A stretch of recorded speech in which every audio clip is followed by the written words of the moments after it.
The handle itself is made of the same material as the receiver. That is, it's plastic. It's not metal.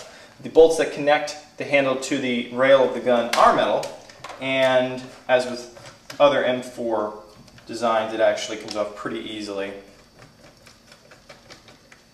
Nothing fancy, but the top rail here is also metal. It's actually of the same color and material of the forward rails as well. Putting it back on is pretty simple.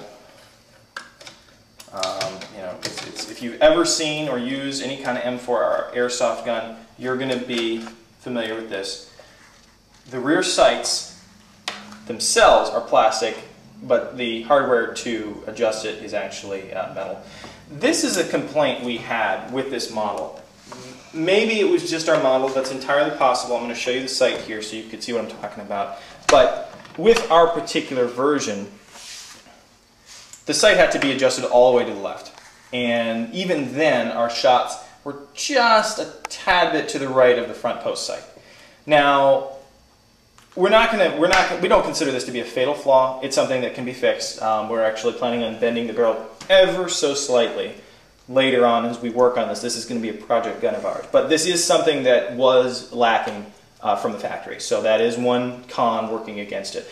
Frankly, we don't really use the stock sights that much because as this is a RIS version, we almost always have our laser sight on there and some type of red dot sight if we so choose. So you can easily get an adapter that fits onto the M4 handle, which would allow you to have a red dot optical sight as well as any laser sights you might choose. So even though it's a fault, it really didn't detract from the accuracy in our skirmishes.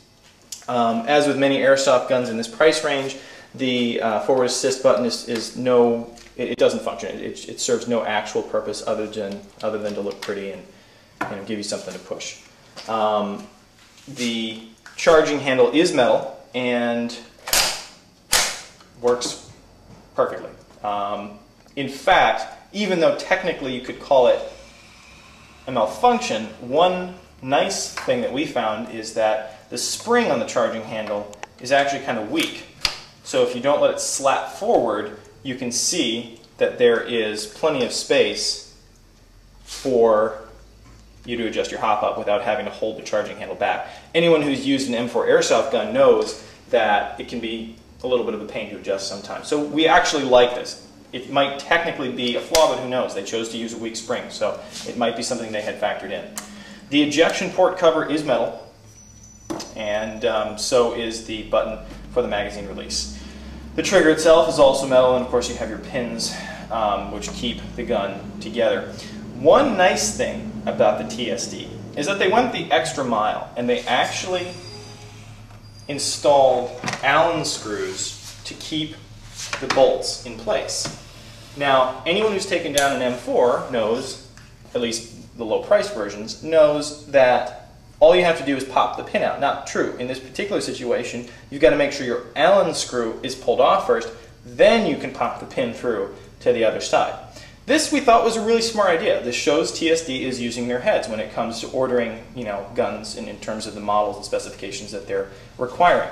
This makes a lot of sense. This can prevent a well-used pin from just popping out and your gun from breaking in half in the middle of the game. So we like that. We thought that was a very smart move on TSD's part. The fire selector switch, also fairly straightforward as M4s go. It is metal, and of course it has the three positions, the safe, the semi, and the full auto. It functions well, it's worked well, and we've used it frequently between all three settings and had no.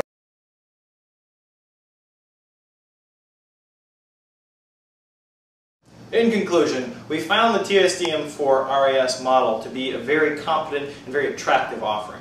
At $195, it's in the upper range of the mid-priced AEG market, but it brings a lot to the table. At just over 34 inches, it's a little longer than your standard M4, but it really adds a unique look to the entire package. The RIS rail, of course, also completes that look, giving it a very high-tech, very tactical feel overall. The gun weighs just about 6.5 pounds to 7, depending on whether or not you have your battery in there, obviously, or if it's loaded up. So it doesn't make for a very heavy offering. It's pretty much middle of the road, which we like. The fit and finish, the feel of the receiver is very nice, and overall we think it's a great gun. We definitely recommend this offering. This has been an Airsoft Reports presentation. Thanks for watching.